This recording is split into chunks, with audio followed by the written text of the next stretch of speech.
jsem se šoural svou fantastickou Škodou GLS.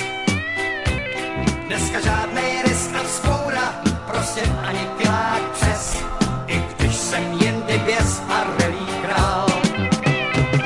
Ty slipy byly krásné jenom chvíli, pak za pár vteřin postráceli lesk.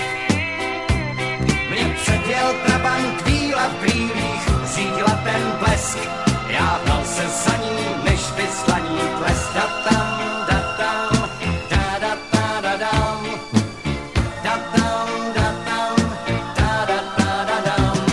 Co chce ten chasník, proč se neukázní? Proč tiskne pořád klakson hlasitý? Proč lepí se mi na nárazník s autem nemytým a bliká na mě blinkrem rozbitým? On možná chce mi vnutit, že jsem píchla, že odpadnou mi dvířka od pantů, a nebo běda v přestrojení strážce palantů, tu stíhá rychlou jízdu trabantů.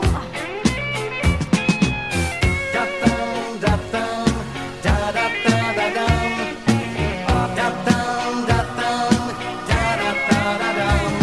Já nedbal dále bezpečnostních zásad, já hořel vášní přímo tekutou.